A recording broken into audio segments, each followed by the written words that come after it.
ನಮಸ್ತೆ ಎಲ್ಲರಿಗೂ. ನಾನು ನಿಮ್ಮ ಸಚಿನ್ ಸಂಚಾರಿ. ನಾನಿವತ್ತು ನಮ್ಮ ಚನ್ನಪಟ್ಟಣ ತಾಲೂಕಲ್ಲಿರೋ ದಸ್ವಾರ ಎಂಬ ಗ್ರಾಮಕ್ಕೆ ಬಂದಿದ್ದೀನಿ. ಇಲ್ಲಿ ನಮ್ಮ ಬಿ ಸರೋಜಾದೇವಿಯವರ ಸಮಾಧಿ ಇದೆ. ಇವರನ್ನ ನಮ್ಮ ಕನ್ನಡ ಇಂಡಸ್ಟ್ರಿಯಲ್ಲಿ ಅಭಿನಯ ಶಾರದೆ ಅಂತ ಕರೆದ್ರೆ, ಪರಭಾಷೆ ಚಿತ್ರರಂಗದಲ್ಲಿ ಇವರನ್ನ ಕನ್ನಡದ ಅರಗಿಣಿ ಅಂತ ಕರೀತಿದ್ರು. ಮತ್ತು ಇವರು 200ಕ್ಕಿಂತ ಹೆಚ್ಚು ಚಿತ್ರಗಳಲ್ಲಿ ನಟಿಸಿದ ನಟಿ ಇವರು ನಮ್ಮ ಚನ್ನಪಟ್ಟಣ ತಾಲೂಕಿನ ದಸ್ವಾರ ಎಂಬ ಗ್ರಾಮದವರು ಅಂತ ಹೇಳ್ಕೊಳ್ಳೋದು ನಮಗೆ ಹೆಮ್ಮೆ. ನೋಡಿ, ಇದೇ ಅವರ ಸಮಾಧಿ. ಮತ್ತು ರುದ್ರಮ್ಮ ಅವರ ತಾಯಿಯವರ ಸಮಾಧಿ ಅದು. ಮತ್ತು ಇದನ್ನ ತುಂಬ ಪಾರ್ಕ್ ಥರ ಮತ್ತು ತುಂಬ ನೀಟಾಗಿ ಜಾಗ ಮಾಡಿದ್ದಾರೆ.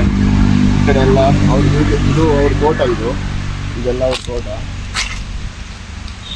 ಇದು ನಮ್ಮ ಚನ್ನಪಟ್ಟಣ ಈ ಕಡೆ ಪಟ್ಲಿ ಮತ್ತು ಚಿಕ್ಕನದೊಡ್ಡಿ ಈ ಕಡೆ ಮಾರ್ಗೋಗಿ ಬಂದರೆ ನಾಗವರಕ್ಕೆ ಆ ಕಡೆ ಹೋಗುತ್ತೆ. ಈ ಕಡೆ ದಸ್ವಾರ ಈ ಸೈಡ್ ಬಂದರೆ ರೈಟ್ ಸೈಡಲ್ಲೇ ಇವ್ರ ಸಮಾಧಿ ಇದೆ. ಈ ಕಡೆ ಬಂದಾಗ ನೀವು ಒಂದ್ಸರಿ ಬಂದು ನೋಡ್ಕೊಂಡು ಹೋಗಿ. ಓಕೆ, ಈ ವಿಡಿಯೋ ನಿಮಗೆ ಇಷ್ಟ ಆಗಿದರೆ ಸಚಿನ್ ಸಂಚಾರಿ ಯೂಟ್ಯೂಬ್ ಚಾನಲ್ನ ಸಬ್ಸ್ಕ್ರೈಬ್ ಮಾಡಿ, ಲೈಕ್ ಮಾಡಿ, ಶೇರ್ ಮಾಡಿ. Thank you. ಬಾಯ್.